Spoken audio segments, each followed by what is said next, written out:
Hello, everyone, and welcome back for the Discraft presents Sun Kings Throwdown the Mountain 9. We're here for round number 2. This, of course, is the back 9 at the temporary layout, Gran Canyon Gold Course. Myself, Terry Miller, giving you the solo commentary. I'll give you guys a moment. If you need to go rush to find the mute button, you're welcome to do so. Okay, so if you're still here, we're here on hole number 10. Really exciting to see this brand new hole. It was, I believe, ready for the 2020 version of this event. However, due to the COVID outbreak, there was a complete halt to so many events, and we didn't see a third and final pro weekend take place at the Sun King Throwdown the Mountain last year. So this is the first weekend where we're really seeing this played by our pros. First one up. Looked to be a good shot there by Justin, and Justin has just been shredding the course. He is 7 down through the front 9. We'll see if he can continue it.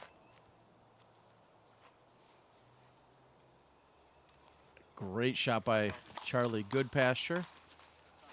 Thank you.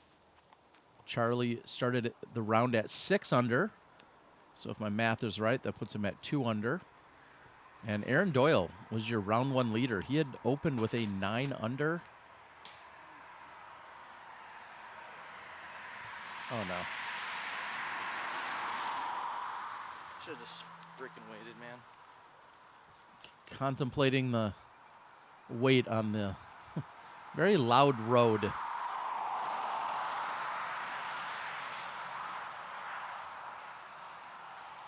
Tim Barham, like Aaron, is even for the round. Tim started today at 4 under.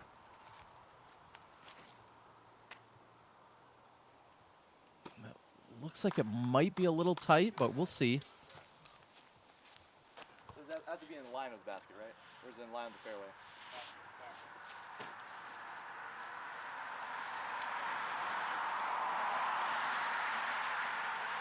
We're seeing the third Feels good, right? attempt here by Aaron with a patent pending stance, really just pinched up against that tree. He gets to bring it in up to 2 meters from a barbed wire fence after going out of bounds. And that's a pretty good recovery shot, just playing to an area. He's going to then throw up the hillside. And here's the one problem. If you come up short and left,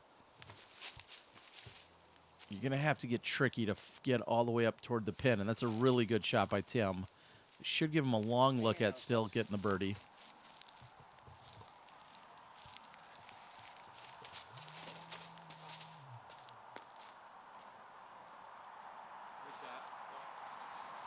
Up on the platform for Aaron. Something I noticed this weekend more than ever before, you hear a little bit of that kind of whining sound. That's coming from a camera, and it shouldn't be doing that.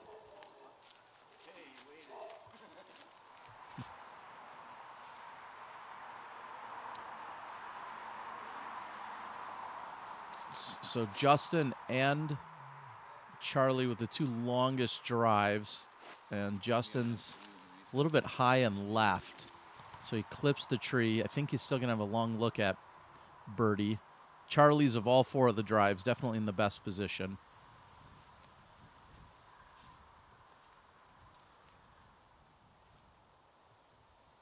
Little action on that flag, not too much. Tim for birdie. Oh, get out. We run not. And Tim seems to be just off the mark today.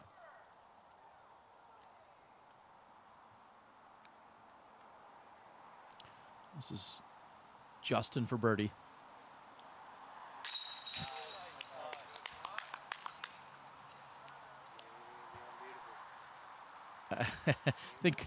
think we hear Tim say he's going to be unbeatable, and that ain't going to stop. And right now, Justin is just steamrolling through this course. 8 under through the first 10 holes and playing nearly flawless golf. Thank you.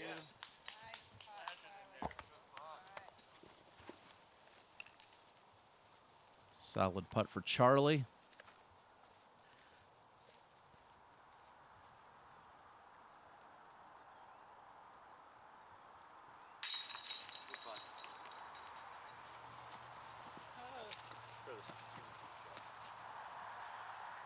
Aaron really walking away with the best possible score after going out of bounds where he did.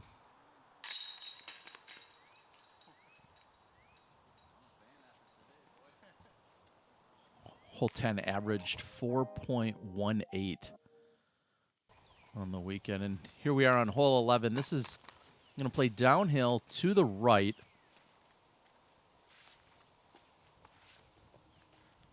We saw in round number 1 all 4 of our competitors turn it over a little bit early, and all 4 of them in a very similar position.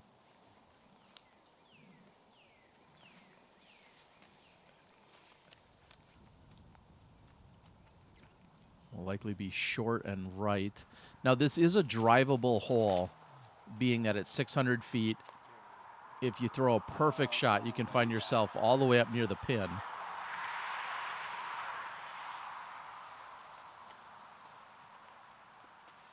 And really that opening right there I panned to, that gives you a pretty good reference point of where the basket is. It's just a little bit to the right of there.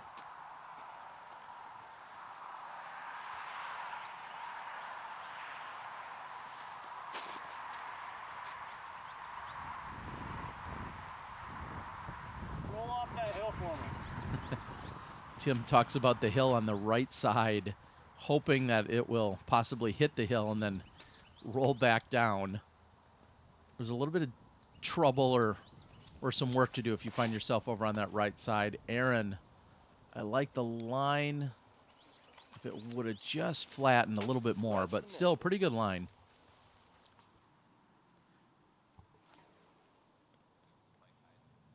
Somewhat of an open shot, but as you can see, 10, maybe 12 trees up near, kind of guarding the basket. I think this is actually a grenade. This looks like it's inside out here for Tim as he's playing the role of a mountain goat. And he's pitched out. He says he loved it out of his hands. Obviously clipped a tree that he wasn't planning on getting. He should be able to get up and down. Charlie says nope, right out of his hands.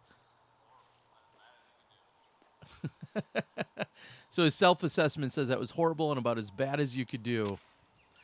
I didn't quite see the line from where he was, but I'll say I do feel like there could have been better attempts. I'm not sure what a low skip shot would have looked like for him.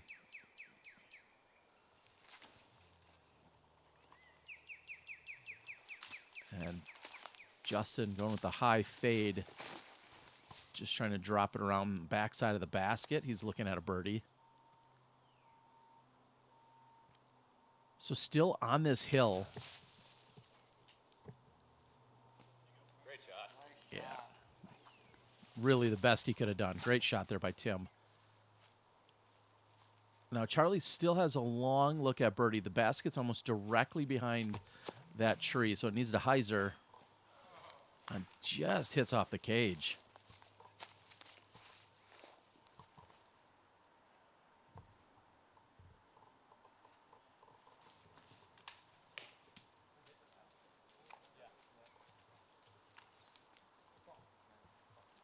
That hurts. Aaron not able to cleanly navigate through there, but then also getting a rollback just to making it a little bit more difficult. This hole averaged .43 under par.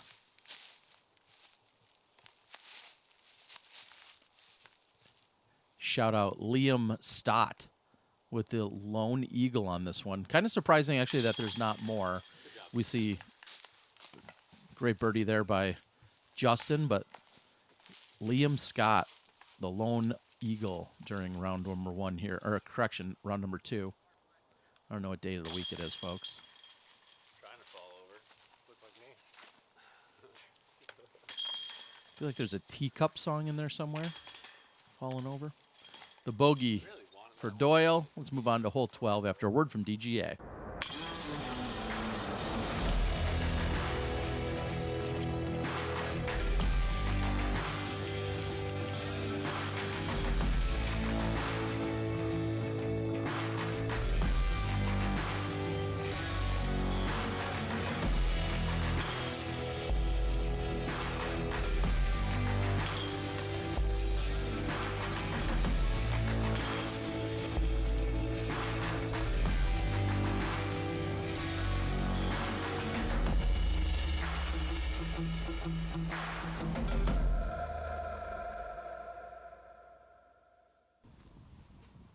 Yes, I realize in a world of COVID, not only discs, but baskets are tougher and tougher to come by. Make sure you check out your favorite retailer like Sun King Discs. Pick up yourself a DGA Mock Shift basket. I didn't see any of those options making the basket way bigger, which is exactly what I could use. They keep making them smaller. Beautiful shot by Justin.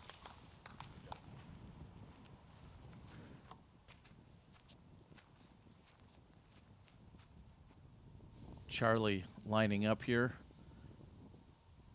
Straight down the pipe at 266. Oh, gets a kiss. Do it for me.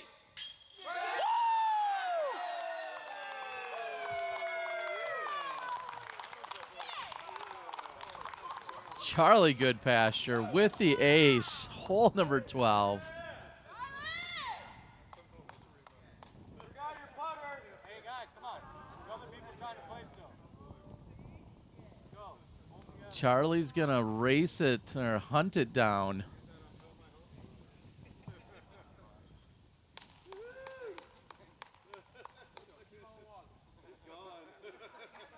And off he, like Bigfoot, disappears off into the woods. We're going to take another quick look at it. Just the lightest kiss. And the Chain Star Pro drags it in. Charlie Goodpasture and ace. I remember the first ace I ever witnessed.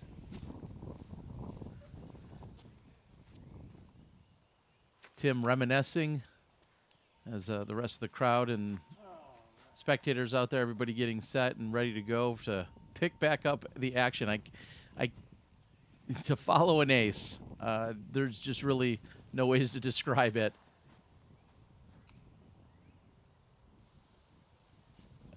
And not quite the tree love that we saw from Charlie, but he's got a long look at birdie.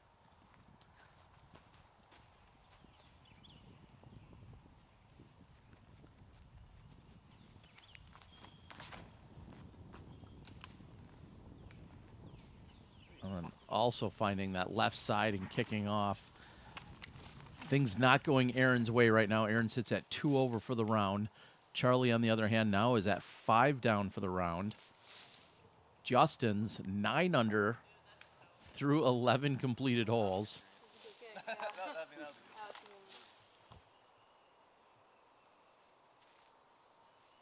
And Tim, who had started the round at 4 under, is even thus far. He's trying to get to 5.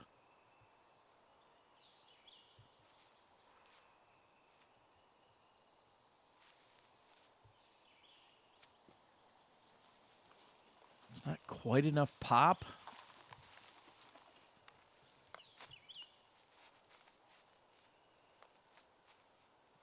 Justin inside 10, maybe, or should I say 12 feet.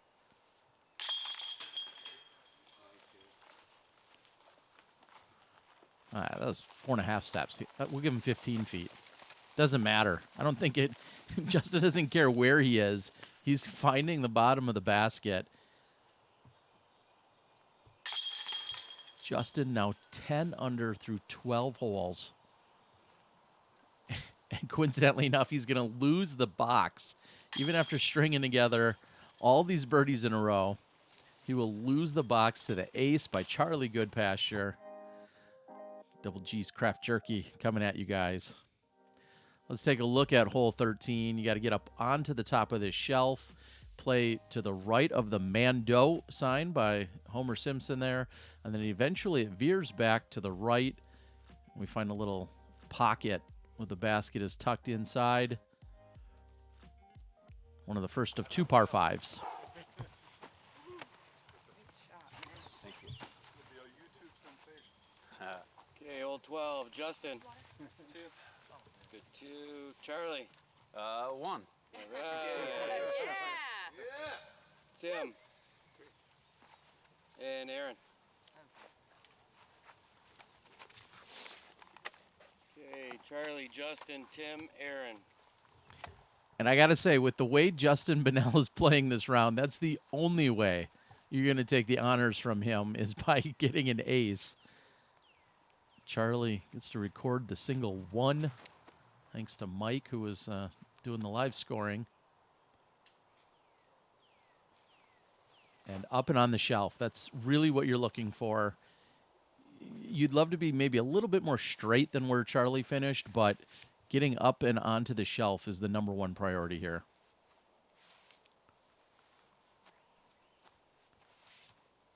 Again, 814 feet. The first of back-to-back par 5s.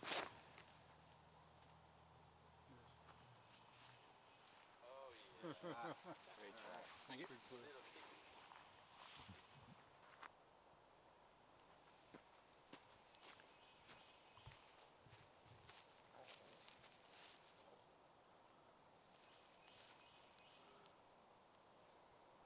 Charlie and Justin both trying to pull away from the rest of the group and the rest of the tournament at this point.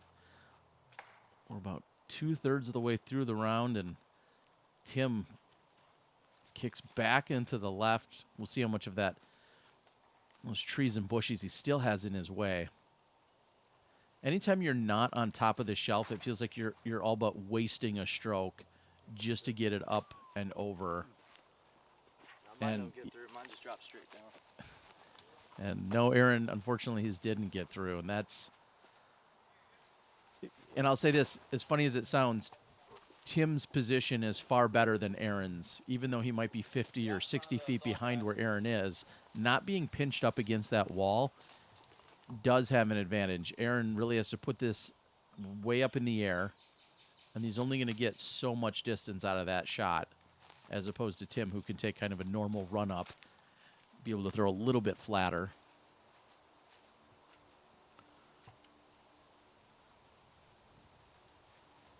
Charlie goes with the roller, makes the Mando sign. We already played that hole. Oh, no. Wait a minute. Holy Come on, slow crap. down. Jesus Christ. Okay. Oh, Oh my God. all right, that's yeah, that's way back on hole number 11. Thankfully for him, it won't be incredibly punishing. It might be offline and way to the left, but at least it won't be too incredibly punishing. There's Justin with his roller attempt.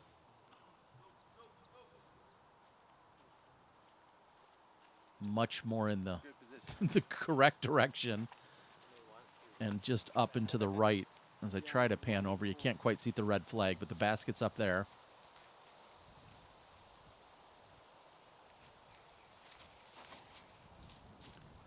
Tim's third.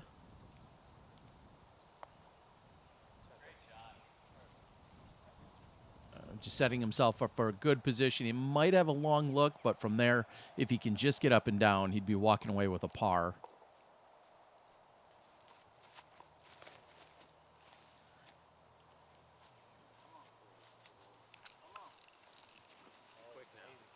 Aaron's roller would love to push a little bit more right, but that's still really good distance.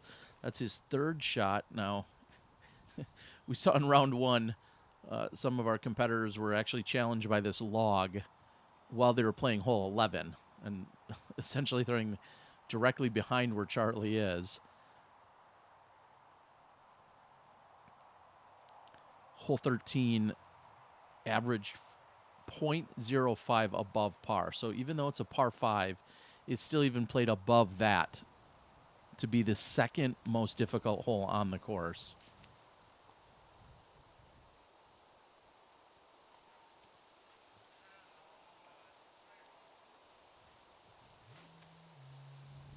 let me redo that math. Sorry. More like the 6th or 7th most difficult.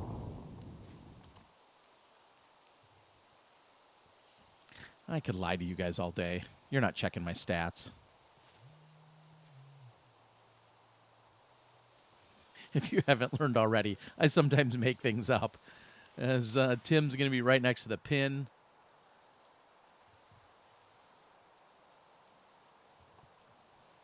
Let's see if Aaron can get himself in position to save the par as well. A little bit of work left.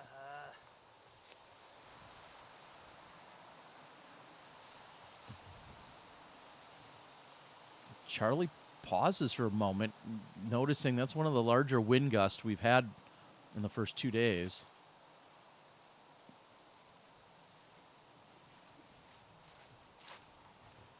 Fair to say that wasn't his best effort.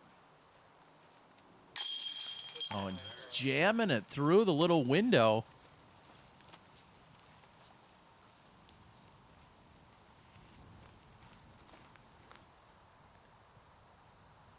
Justin lining up for yet another birdie.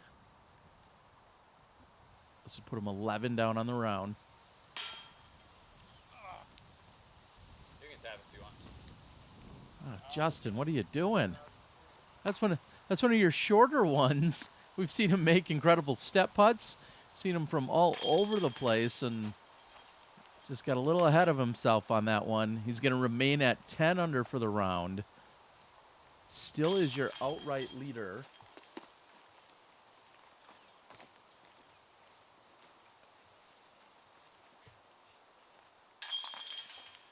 Tap in for Tim. Now they're going to walk straight up the hill to head up to one of the most beautiful tees. Coming from up here, another par 5, back-to-back, 965 feet. Anything that lands in the center, right around here, is prime. But it's all about the placement. I feel like center or maybe a little right of center gives you the best look. If you're in perfect position, you maybe get really aggressive on the second shot. And you see the wind pick up. I'm right about at the... If you smash the best drive ever and then some, you might be about where I'm standing down in the fairway right now. Figured I'd give you guys a different perspective from yesterday's round. And that's not an excuse to be lazy and not walk up that hill, I promise.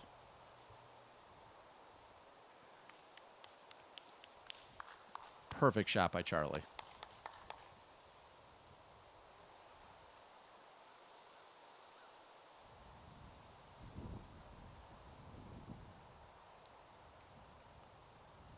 Justin not able to regain his box back after carting the par on the previous hole.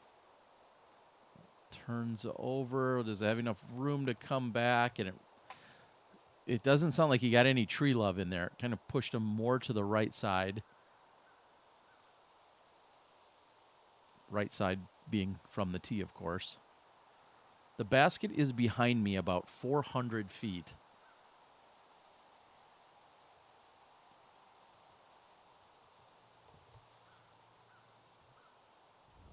Again, in the center. Looks like Aaron needs that to turn. A little bit of tree love. That'll play all day. Again, this is what you have left to get up to the pin from where I'm currently standing.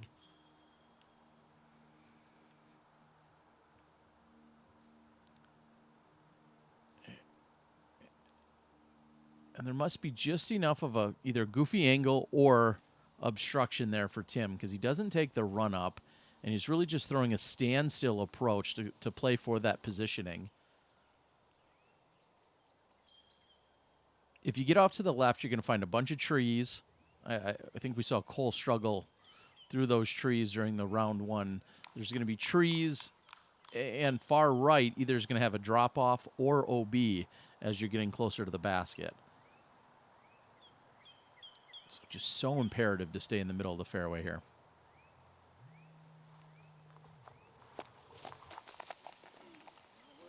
Again, a nearly perfect shot by Goodpasture. Aaron coming from the left side fairway and back into left side fairway. Well, left of fairway. I think it's generous to call that left side fairway. And we'll see how obstructed he is, but he may just have to exhaust a stroke, just a pitch out.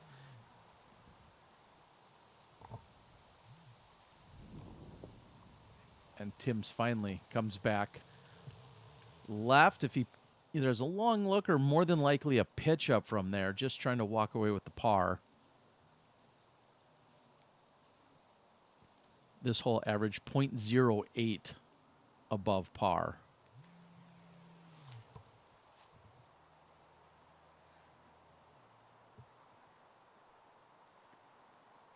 Great shot. Now, a little spoiler, well, mainly because we didn't get him on coverage. I think back on the third or fourth card, Randon Latta took a 3 on the previous hole. So he took an eagle. A couple of great shots, he tells me. And then he comes here to this par 5 and also takes an eagle 3. So Randon Latta going 4 down for these 2 holes.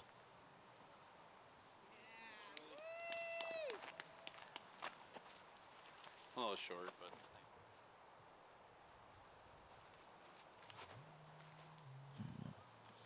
Warden approach there by Doyle.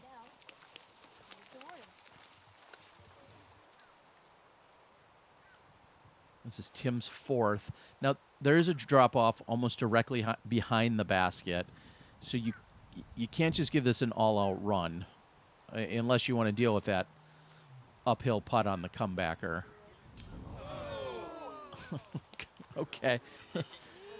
Or you could give it a run.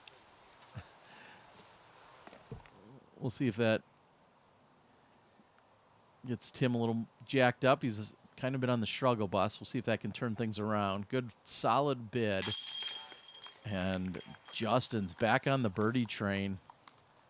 At least for the whole 14 stop. Me or Tim? I think it's Tim, to be honest. I'll go ahead. So we're going to go with flow play. If you want to know what that is, that's essentially saying even though someone else may be farther away from the pin, just for the sake of, well, just that flow of play, for the sake of time, for the sake of convenience, sometimes for the sake of distraction, whatever the case might be, the players may go in what appears to be out of order. But as long as the group agrees to it, you'll often see people just say, hey, let's just go flow play. And that's exactly what happened there. So although Aaron and Aaron and Charlie may have been closer, just to keep things moving a little bit more quickly. So Tim, after drawing metal, is going to still walk away with the par.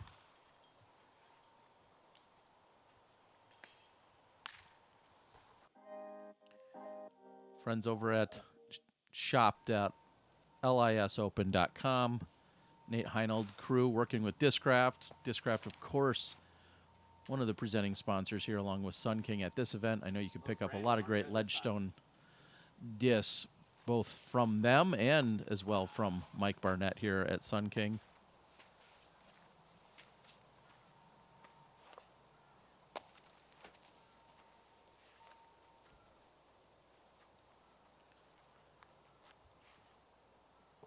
Goodpasture, just a little bit left on his drive.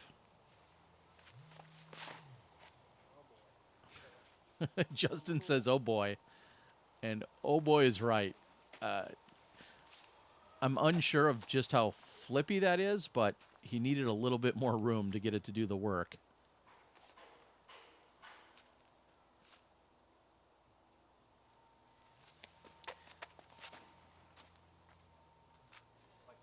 I think this is a crank by Tim.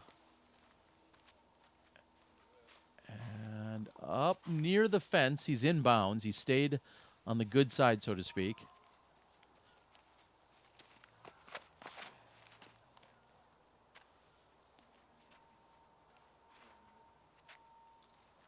I'll say it of Aaron. I'll say it of Justin. You cannot be short left on this hole. You'd rather be short in the middle of the fairway. You'd rather be way right. You'd rather be just about anywhere besides short and left. Justin, thankfully, didn't penetrate too far, so he's going to have just a standstill that's unobstructed, and then he throws a perfect shot right into the mouth. You want to talk about punching people in the mouth. Justin just did that to hole 15. I don't condone violence, but if you're going to do it here on 15.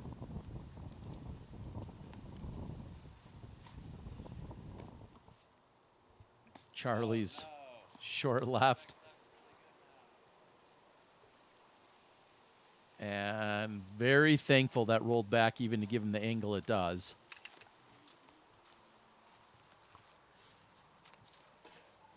Tim coming off of the fence.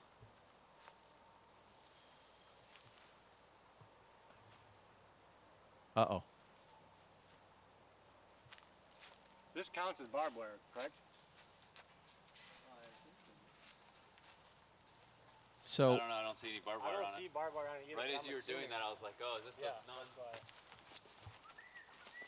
That's my sign. there's my boy Dwayne Reeder, my gracious host, superintendent here of the course. I don't know why it's break time. He's out here watching golf. Dwayne, I'm just kidding. But we coincidentally have the man himself, Mike Barnett, is just about to go pick up some course assets. When you set your disc back down, I was like, oh no. And so there's going to be a question as to whether or not that fence. I thought you were trying to tell me to drive through. I'm like, I'm not going. Yeah, I don't see any barb on it. So this section of the fence doesn't have barbed wire. Back about 20 or 30 feet, the fence it's just a different style. It has actual barbed wire to it. So Tim, very, very acute, very aware, notices that this portion of the fence does not actually have barbed wire. So he's going to just take the 1 meter relief that you would get in any traditional situation. So although it didn't benefit him, certainly a heads up, very honorable realization there by Tim that he only gets the 1 meter, because 2 meters certainly would have helped him more.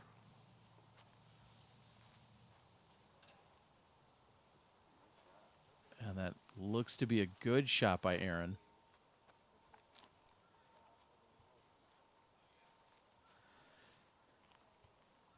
And I'll double down and just say, talk about the course, the surroundings, your overall awareness of people and other players, other competitors on different holes. Like Tim just fully on top of it. And I can appreciate the heck out of that, as we see a patent pending here by Justin. Oh, no.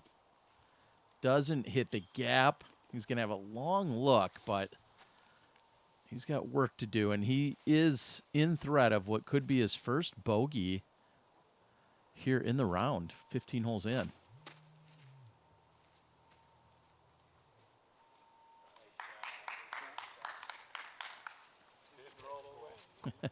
Little extra enthusiasm. Tim threw a nearly identical shot in round one that got up and rolled 50 feet to the right. This is Justin for his par.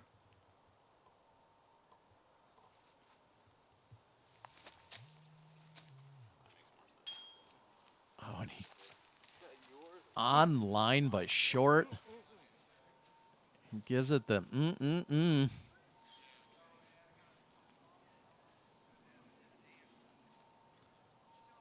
Charlie trying to do some work. Oh. Oh. That was pretty good, huh?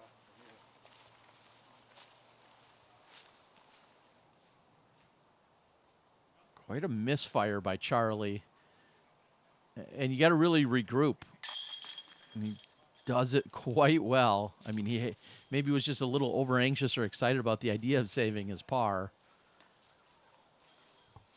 And you certainly don't want to turn one mistake, let that creep into your head, and the next thing you know, you're not confident for that comebacker, but he makes it. He's going to walk away with the bogey. Hole 15 has to be one of my favorite holes, just in terms of just raw disc golf. A beautifully shaped shot or a pair of shots, requires accuracy, has a green that's a little bit treacherous. Just an incredible hole. I've seen the basket in a few different places throughout the years, but no matter where you put it, I feel like you can still going to have a good hole. So we all make a very steep climb to get up to this point on hole 16.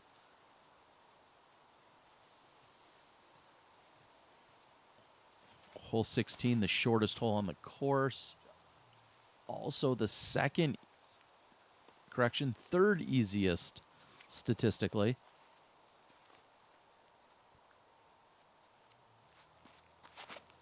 Aaron with a putter. Excellent shot. Yeah, and if you're going to draw it up and you're not going for an ace, that's about as good as it gets. Come in flat, right in front of the basket. Maybe just have it skip a couple feet up. This is 2 in 1 round.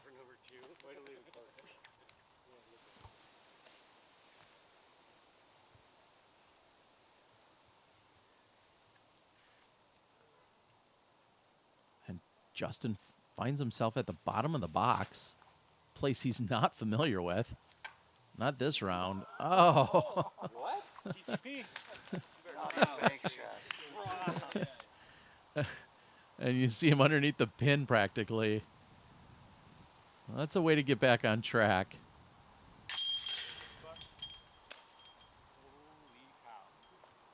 Good birdie for Tim. That pushes him to 1 under on the round. 15, 16 holes or something. He's doing the math.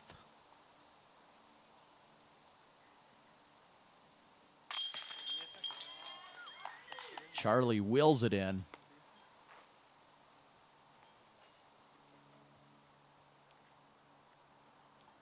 So there's kind of this old tale of this being one of the highest points in Florida or Central Florida.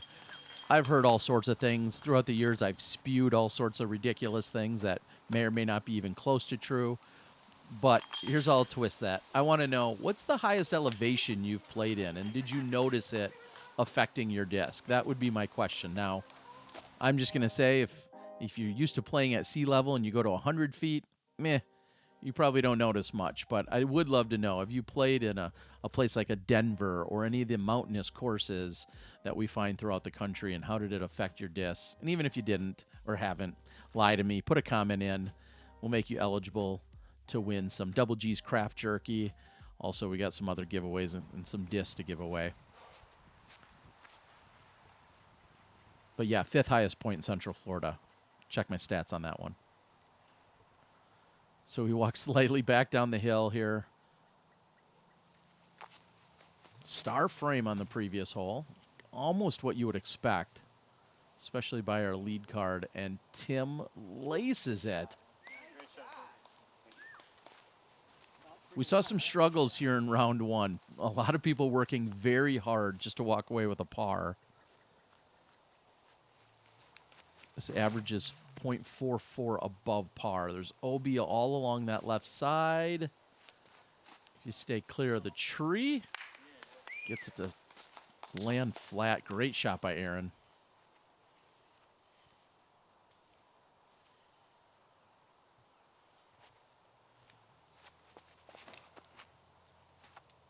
Charlie turns it over. It's got room to work back, but it's got to slow down. Well, he goes out of bounds, but it's right near the pin. He's going to be left with maybe 15 or 20 feet to try and save the par. Justin, who's 11 down on the round. Next best, we're at 6 under for the round. And that's right side and just barely not coming into frame for me. We'll see that's just past the pin. You see it up on the top right side of the screen. Somehow that just filtered back. And we've got 4 guys on the green again. Charlie was out of bounds, so he'll take the par.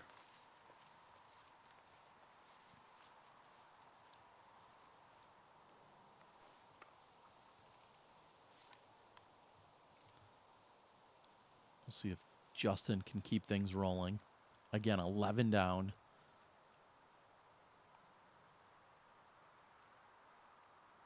Charlie pondering life.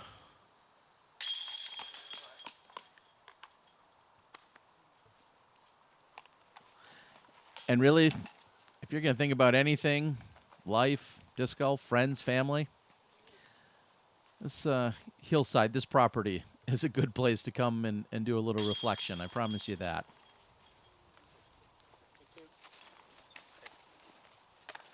Closest to the pin, Tim Barham's looking to pick up his second birdie in as many tries. Last 2 holes back to back for him as well. I know. What are you saying that for? Charlie apologizing for ruining the star frame. How dare you? Hole 18, downhill. You're just trying to get down here to a flat spot, possibly on the right. You want to be short and right of any kind of either water or painted off area. And then you throw up to the platform and finish on the gorgeous hole number 18. Also, statistically, the single hardest hole on the course, averaging 0.9 above par. Also very tough to get any kind of official follow or focus. He gets the green flag.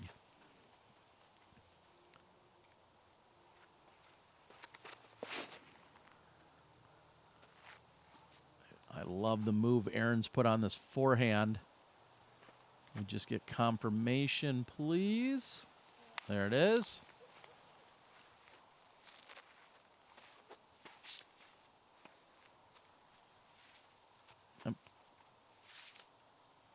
Need to wait just a moment. I think there was a minor distraction for Justin able to get up and throw.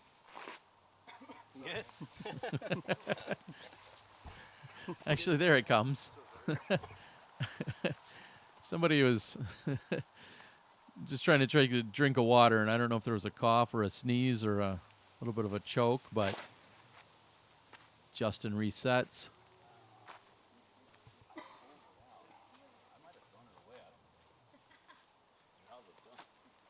And then pushes that left side. That's actually way back when I was talking about hole 8. The front 9, these two holes run adjacent to one another. And a beefy forehand. Yeah, you're safe. Good shot. Safe. Huge shout out. All the volunteers, the staff, the crew, starters, course maintenance, vending, everybody. So many people it took to make this event happen week in and week out as we're watching a little aviation. And Justin, I know, has the power. He could attack the green from where he was, but instead opts to play for the layup and so to speak, take his medicine. He's looking at taking a bogey at best.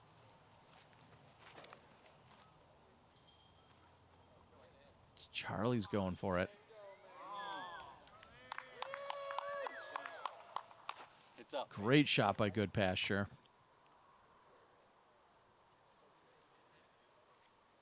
And if you said, hey, go down to the bottom of the hill and place my mini in the perfect spot, Tim, this is about where Tim would want you to put it. You don't want to be too close to the hill, and you don't want to be too far back. Great shot by Tim. I feel like you could see a forehand there if you're a power forehander, or you can throw that light backhand with a little turn. Tim looking to finish strong. Aaron Oh, no. And this hole is playing different this year in that there's not a drop zone. So he can take it anywhere in line, back from the OB line, but you must throw until you get on top of there. So there's the potential to tin cup a shot at any point, or a bunch of shots, I guess. Shout out to Renee Russo and Tin Cup. And just huge props to Justin, who's had such an incredible round. He's showing the discipline, not trying to make a big recovery shot after throwing out of bounds, and just really saying, hey, I'm okay with taking a bogey here, and still trying to card the great round that he's put together. He's 12 under for the round, but looking at a bogey. Here's Charlie for birdie. Charlie 6 down for the round. Good round, Charlie. Solid. Of course, the ace back there on hole number 12. And Charlie Goodpasture securing himself a spot on the lead card for final round. Aaron's bogey will put him to 1 over. He will just barely squeak onto that lead card or remain there for the final round. Tim goes to 7. And quick spoiler, Sarah Hokum in rounds 1 and 2 birdied this hole. Same tee, same pin. Sarah Hokum went back-to-back birdies in rounds 1 and 2 here on hole 18. I told you it played at 4.9. Hokum has been averaging a 3.